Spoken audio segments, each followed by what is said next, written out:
Welcome everyone to the Delaware County Redevelopment Commission meeting. I think I know everybody here. Everybody knows me. I'm Brad Bookout.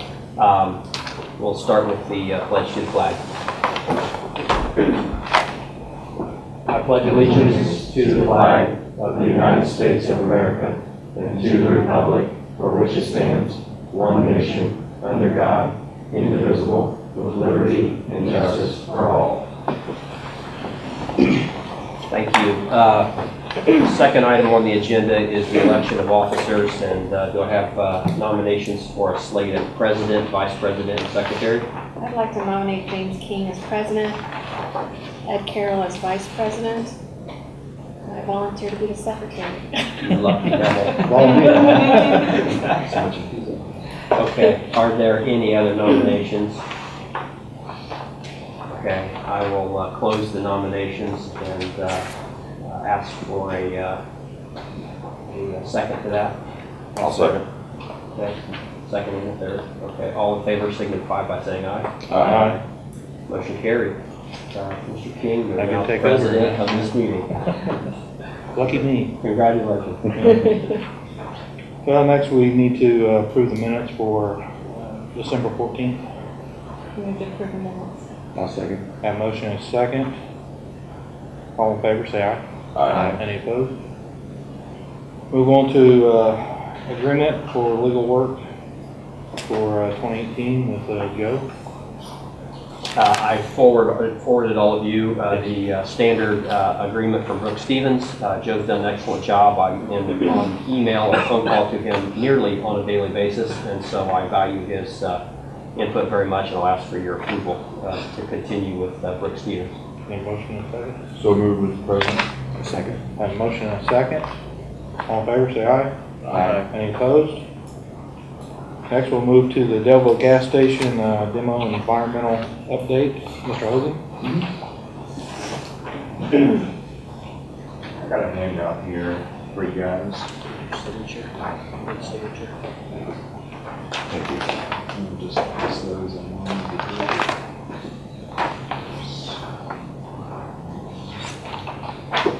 We can share. Sure. Yeah, sounds good. Okay, so Brad asked me to come in and give a little bit of a technical update on costs and understanding where we're at with BELT, which is the Excess Liability Trust Fund. It's reimbursing a substantial amount of this work. So I'll just take about 5 minutes, go through it. What I have in a handout here is I got the last 5 or 6 pages of our most recent report to IDEM. This is from a further site investigation report. So this is the latest and greatest. This is what's under review right now by the leaking underground storage tank section. Their ETA for responding to our report is at the end of February. By that time, we should know if they're going to require any additional investigation, and we should be very close to corrective action planning at that point. And let me get into the details of what we found thus far. The figure that you see, it's 11/17 here, it shows 3 circles, or 3 perimeters, effectively. 2 of them are closed in, which means they're delineated. The black perimeter represents what would be free product gasoline that we found sitting on the water table. That is kind of the core of this plume, if you will. We also have this red perimeter.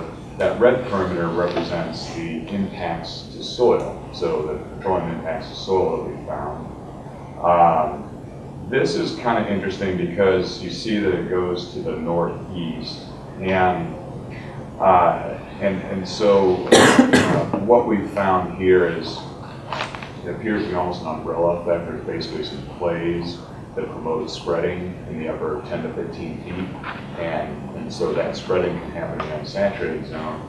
Then we get into the saturated zone about 15, 20 feet. Basically, all of this contamination gets on a conveyor belt, and it starts to run in the other direction, to the southwest. And so that final blue line And that blue perimeter, it would represent the groundwater contamination extent. And we have delineated this to the northeast, and we feel that that's probably the upgradient direction, which would be kind of like uphill on the water table. It has not been delineated to the southwest.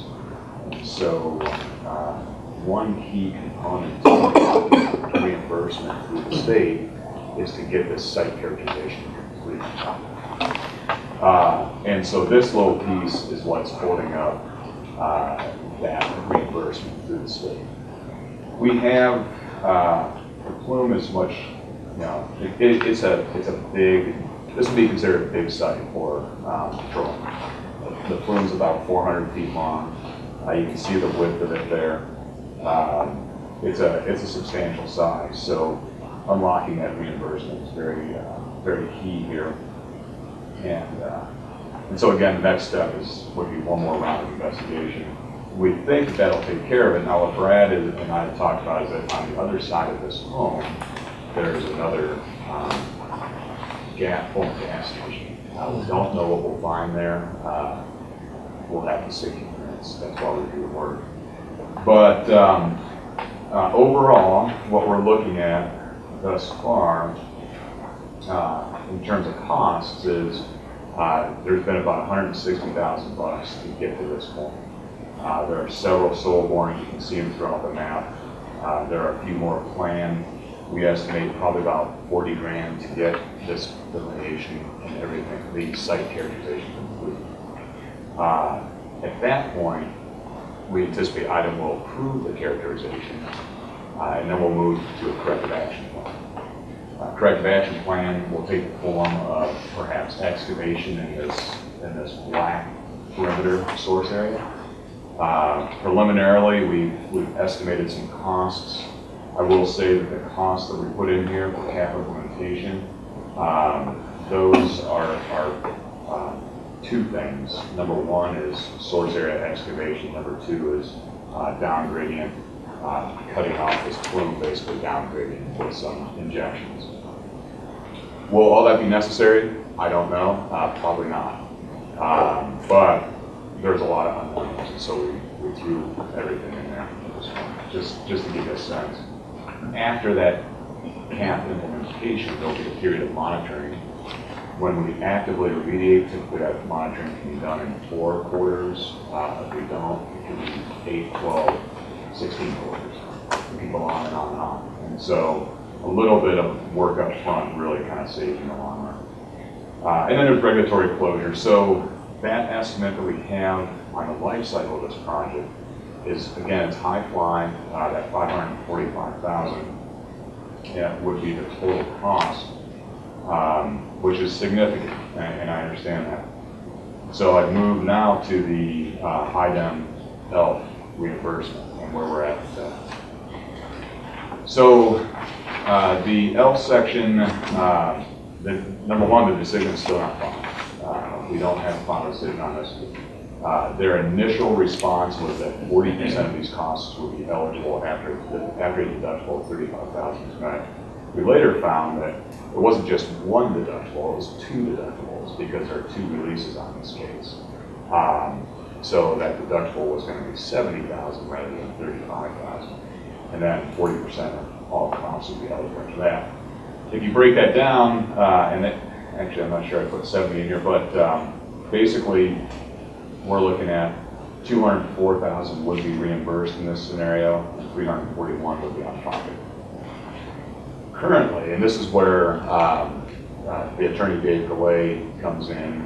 He couldn't be here, but he did relay this information to me. Still working through this.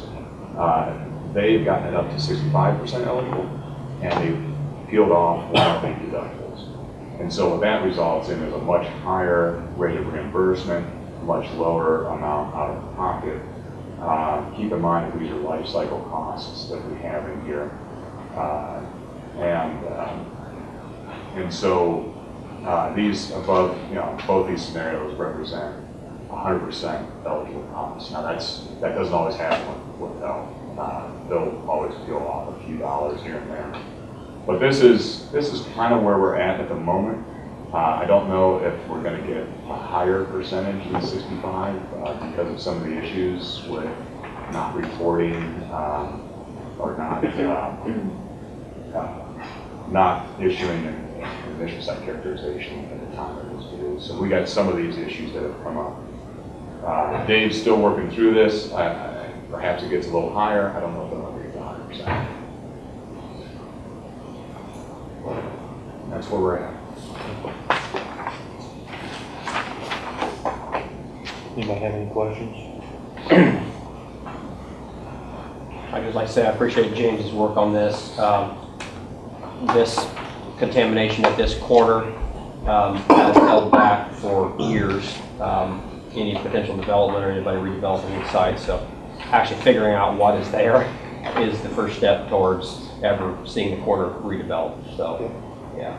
If they were to change the percentage from 65 to 75, when would we know? So they gave their initial response was that December, I think, and that was after we, I think our initial eligibility application was in September. So they seem to be on a 90-day turn on this.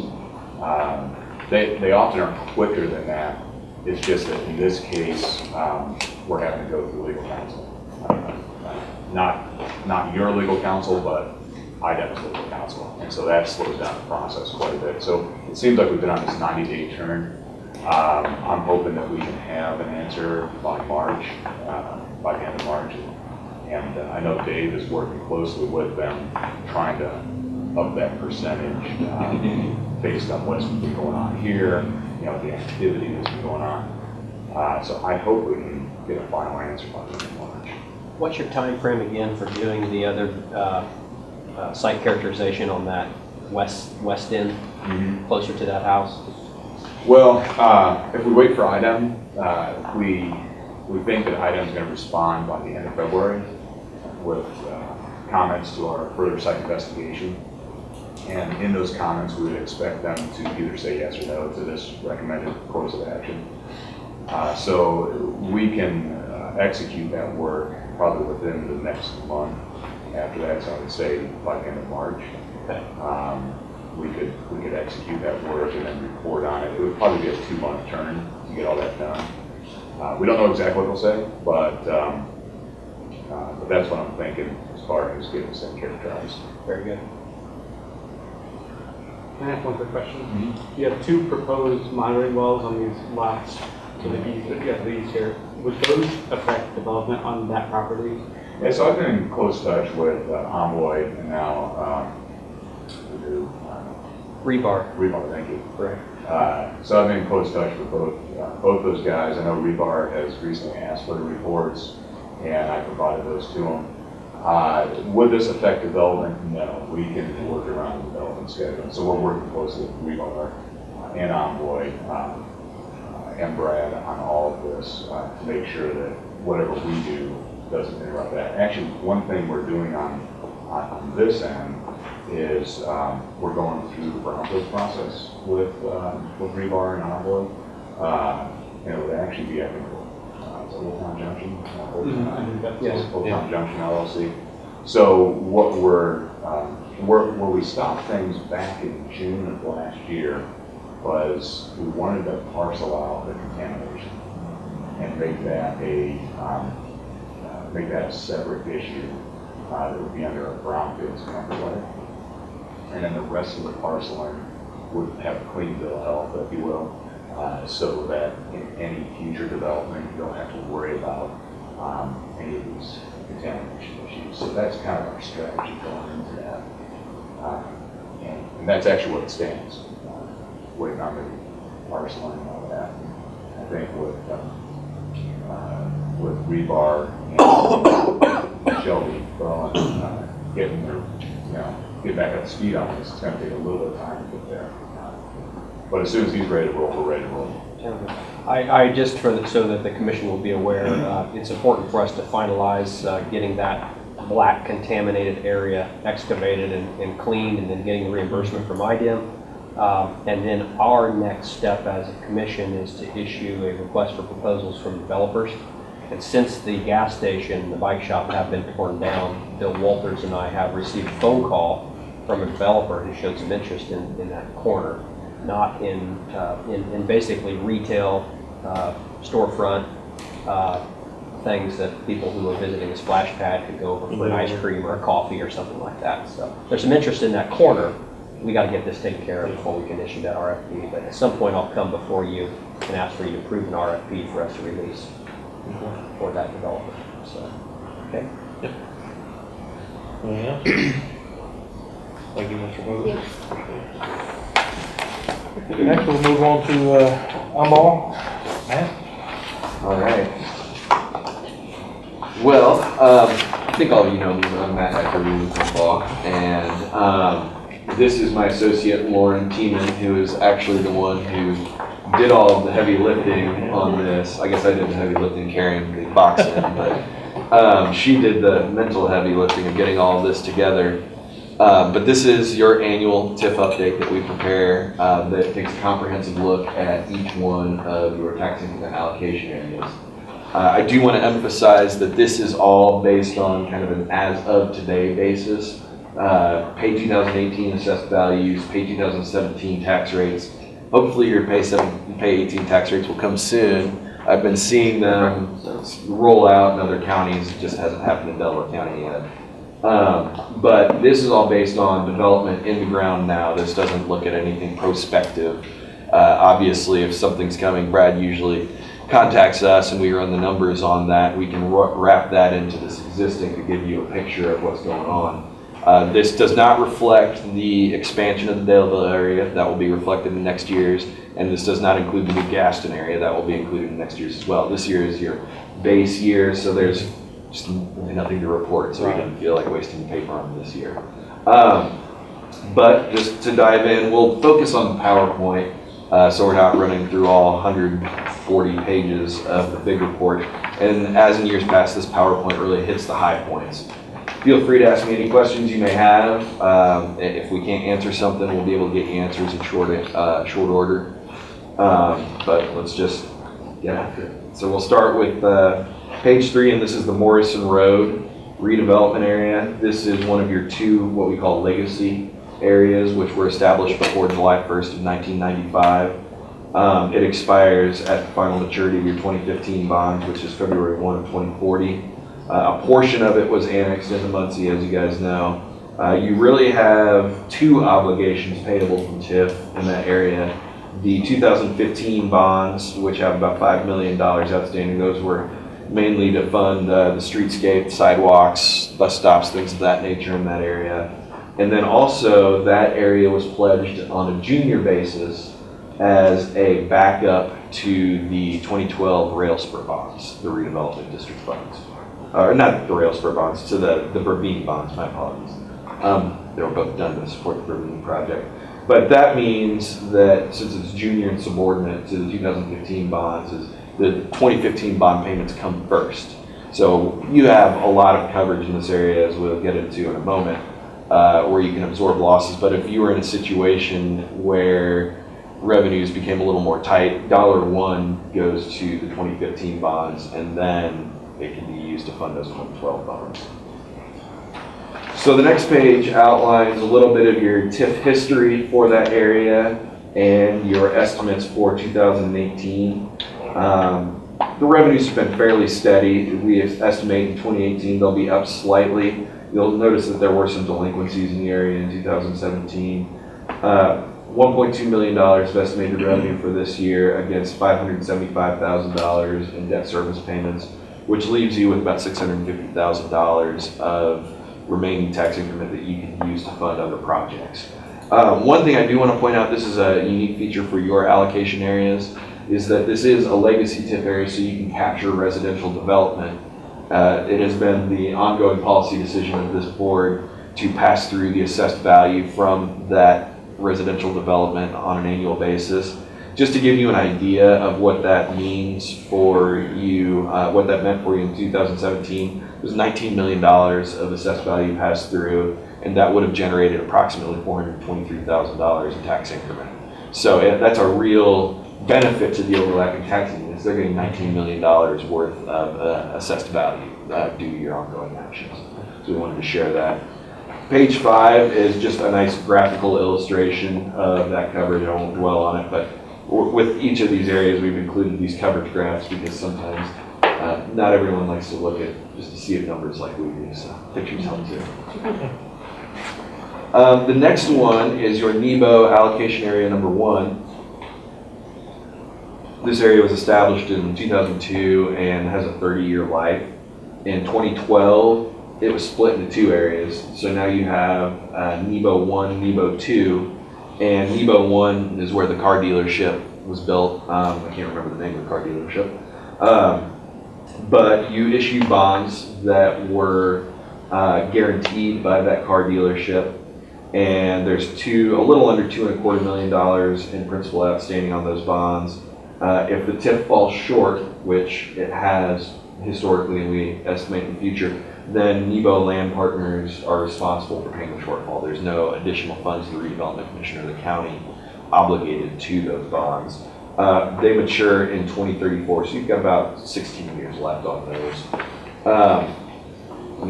Again, we've got the historical tax increment numbers. In 2018, we're estimating about $181,000 of TIF. The debt service due is $206,000. So that shortfall, $24,875, will have to be funded either through cash on hand, which you don't really have because all the cash is being used to make these payments. So it would then go to NEBO Land Partners. I know Brad's had some conversations with them. We're going to share this information with them just so they can prepare themselves going forward. So they can plan on the expense. Page 8 is the graph. NEBO 2 on page 9. There are no bonds with NEBO 2. It's got similar characteristics to NEBO 1 in terms of establishment and expiration. There has been talk historically of using NEBO 2 funds as a local match for NDOT funds for the NEBO road widening. I know you have other projects pop up from time to time that this might be appropriate for, but this has flexibility because you have no obligations. In 2018, we're estimating that you'll get about $103,000 out of that area. Page 11 has the Park Save-A-Lot and Park 1 allocation areas. These were kind of the original areas out in that big Park 1 greater industrial park.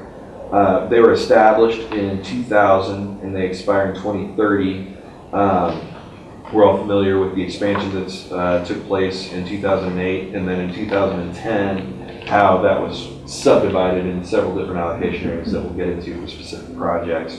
You have the 2000 bonds that are outstanding, and Donna, this is one of the bonds that we were talking about that expires soon. You've only got a couple of years left on it. They mature in 2020. You've got $385,000 outstanding. They are payable from the TIF and Park 1 and Park Save-A-Lot, and that pledge is senior to other debt pledges that exist from these areas, which go to the Bravini Rail Spur bonds and just the Bravini bonds. So we've outlined those subordinate TIF pledges below. To get to the numbers of that area on page 12, in 2018, we're estimating about $319,000 of revenue versus $213,000 of debt obligations for just the 2000 bonds. So that leaves you with $106,000 that you can use to make those other debt payments that come due on the Bravini related bonds. Page 14 is Park Tucson and New Tucson. Again, this is part of that larger Park 1 area. They were both created in 2010. The New Tucson area has an expiration tied to the issuance of debt due to how it was created back in 2010. And then the Park Tucson area is just a pure split from the original area, so that actually has the 30-year life off of 2000. You have one obligation out there. It's the $3.8 million outstanding on the 2014 bonds that were similar to the NEBO road bonds. They were issued by the county, but they are ultimately guaranteed by, it's a personal guarantee of the Murray family, as I understand it, which through MERSIX, which means as the revenues fall short, they are responsible for making those shortfall payments. And similar to NEBO, your 2018 estimated TIF revenues are $295,000 versus $345,000 of obligations. So that shortfall needs to be made up through MRSICs. And that's what we would anticipate. I know they've been receiving invoices historically for that. And we estimate that that will continue to be the case moving forward. Matt, could I ask you, I think we had talked about providing them a schedule Yeah. estimated Yeah. so that they can plan for that expense. Correct. I know that Todd Murray had expressed interest in receiving that just so they, again, can plan. And so our thought was basically just taking out schedules from this that are pertinent and providing that to them under separate cover. And that way they can plan moving forward. And the reason for the shortfall is there's a variety of reasons that we kind of trace back. That was a project we weren't originally involved with, so we had to do some digging to figure it out, but we kind of identified those reasons through time. And I think Todd ultimately understood. So it's just the way these deals work out sometimes. But the good news for you is there's no other funds of the county that are obligated to meet their shortfalls. The Park Bravini and New Bravini allocation areas, again, part of that larger Park 1 development. They expire in 2037 and 2030, depending on kind of the mechanism of their creation. They have a couple of obligations that are outstanding. One is our shorthand is the EDC bonds, the 2012 EDC bonds. Your shorthand, the 2012 Bravini bonds, which went as a pure incentive to Bravini. They are payable on a senior basis from the Bravini areas, and then on a junior basis from Park 1, Park Save-A-Lot, and also Morrison Road. And then ultimately they're secured by Bravini Wind USA, but that pledge doesn't carry as much heft since they're not there anymore. But we'll get into one of the mechanisms that's out there to help support these bonds in a moment. They mature in 2031. The redevelopment district bonds, which shorthand here are the rail spur bonds, those have $2.6 million outstanding. They are payable from subordinate TIF pledge from the Bravini TIF areas, a double subordinate pledge from the Park 1 Save-A-Lot areas, which means they're third in line behind the 2000 bonds and the Bravini bonds. And then they are ultimately secured by a special benefits tax, which is a property tax that would be levied on the Delaware County Redevelopment District if there are shortfalls. One thing I do want to point out is that your debt service reserve fund is underfunded by about $75,000. So to the extent that you have revenues or funds available in the allocation fund or from other sources, that needs to be brought up to its full reserve requirement to bring them in compliance with the various bond documents. So that, we can work with Brad and Donna on affecting that, but I just wanted to make this group aware of that. The area itself right now, we're estimating $148,000 in tax increment from the two Bravini entities in 2018. That's versus $351,000 of debt service due. So you have the ability to use existing Park 1 revenues, Morrison Road, and then also we're expecting, I don't know if it's been received yet, a $700,000 clawback payment from Bravini Wind to help make up for that guarantee that they have out there. That can be used, and I would recommend using that to help meet those debt service shortfalls so you don't have to dip into some of the other sources. We're expecting, as long as no one new occupies that Bravini Wind building, that you would continue to have shortfalls. But based on current estimates, that $700,000 would be able to cover you for most of the foreseeable future, or at a minimum, hopefully, until you get a new tenant in there generating more revenue. So, well, you have those shortfalls now, hopefully something comes and you'll be able to fill that gap through tax increment revenues. And we have, the county has received, is in receipt of the check for the $700,000. Perfect, great. So yes, That's great. Been deposited in the account, so. Great. So we have sufficient funds. Great. Next up is the I-69 allocation area, which is another one that's kind of out near in that Park 1 area. You have no outstanding bonds. It generates about $8,400 a year. I know there had been talk, no, it was the Ag Park, there had been talk of eliminating that in the future. historically, you've used this to just build up some funds and then pay some projects out of cash. If you can pay projects out of cash rather than issuing a bond, that's always a good thing. Next, This is assisted with a little bit of road paving in that area. yeah, I remember that. Yeah. Yeah. Next up is Magna. That area was established in 2004 around the Magna powertrain site. The bonds out there have all been paid off. Your only obligation is up to $400,000 in annual rent payments on your shell building that's out in that area for the lesser of when it's sold or 10 years. I can't remember how many years into that you are. 4 years into I it. thought it was 4 or Yeah. 5. So you've got 6 years left on that. But the good news is that if you move on to page 24, you're generating about $712,000 in tax increment revenues from that area. So that's more than enough to cover that $400,000. Additionally, this is one of your 2 creeds that captures income and incremental income and sales taxes. And in 2017, you got $884,000 out of it. We expect that to be a little bit less in 2018, but that's a nice chunk of change that you have to fund projects and to meet that shell building allocation. Next is the Industria Center, which was kind of a big outcrop of that original Magna area that was established in 2008. I think that was the first new chip area I worked on with you guys. I remember doing the tax statement for that. There are no outstanding bonds for the Industria Center area. You're generating about $123,000 in 2018. That's our estimate. We're estimating that it will grow as existing abatements expire, so that you would be collecting in 2022 about $164,000. Moving on is the Daleville area. I know you were just talking about something that might demand some of your resources in the Daleville area, that brownfields cleanup. This is your other legacy TIF area that captures residential development.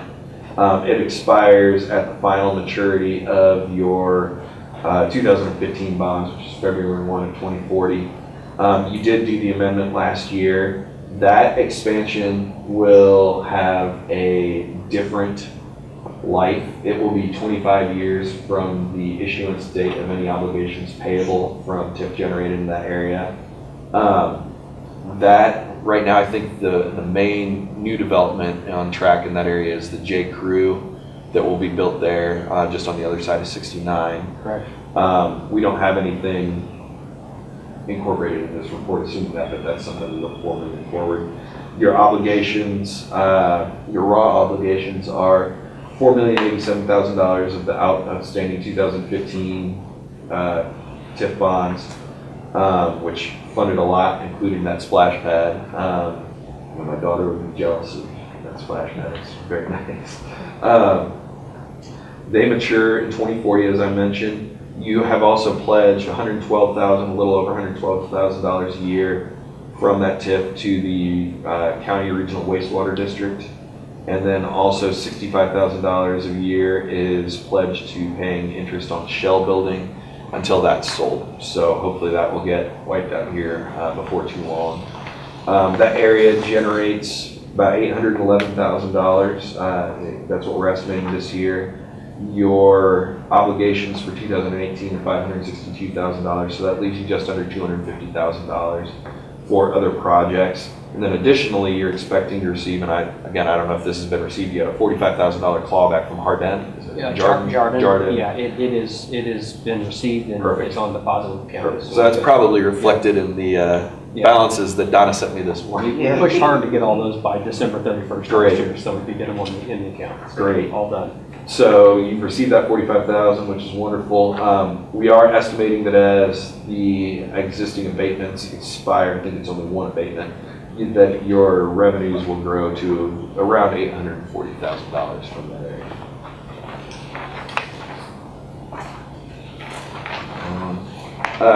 The BioVision Ag Park, this is the one that you had looked at eliminating. No outstanding bonds. It was established in 2006 to support an ethanol facility that never got built.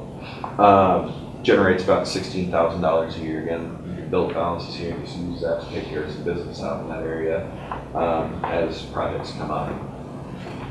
And this is another area where we drew some funds for road paving. Yeah. So, yeah. Bell Perch, the next one, this was established back in 2009. That's tied to the issuance of your 2013 bonds in terms of the life of that area. You have $355,000 left on the 2013 bonds. You did make in 2015 an $890,000 optional redemption payment from funds that were on deposit from that original bond issuance that were no longer needed to fund the road project. So that was able to help you pay down a good chunk of that bond issue. One unique aspect of this deal is it has a limited pledge from your economic development local income tax, up to $95,000 a year if necessary. The annual bond payments are actually about $20,000 less than that $95,000.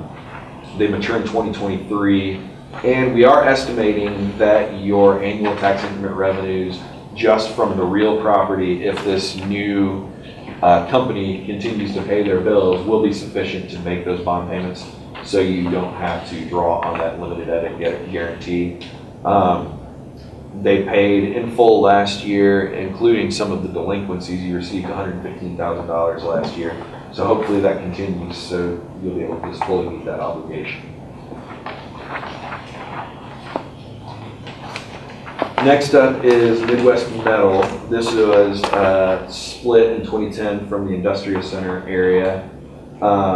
You have one bond issue out there. It's got $540,000 left on it. It's your 2012 Economic Development Revenue Bonds. That is similar in construction to the NEBO and MER6 bonds, where it carries a guarantee from the company if there's a shortfall. They mature in 2022. Different from the NEBO and MER6, this is generating more than enough to meet your bond payments. You generated $283,000 last year, estimating $288,000 this year, versus $136,000 in debt service payments. So this is one where you might be able to, over time, build up a little bit of a cash balance and just pay those bonds off forever. And the final area, PRL. This, similar to Midwest Metal, was split off in 2010 from the larger industrial center area. It's a big old ABB building with the nice high ceilings. You have one bond obligation that was issued out there in 2015. There's about $2.3 million left on it.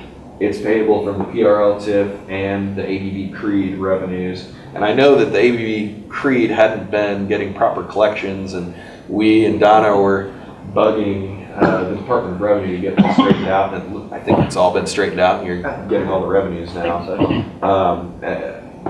These bonds mature in 2030. They funded a bunch of road projects out in that area. 2018, we're estimating that you will get $531,000 of TIF, $473,000 of Creed revenue. You compare that to the $327,000 of debt service due, and you've got surplus funds of about $677,000. This is another one where you can either cash fund some projects over time, or those bonds are callable at any time. You might be able to just pay those off and generate cash to use on other projects, or eliminate the area if you so choose. That's it. I went through very quickly, I know, but there's a lot of material, and you probably don't want to hear me talk for 40 minutes up to. I'd be happy to answer any questions that you have. I do want to thank Brad and Donna for being so easy to work with and getting us the information we need to get this report together every year.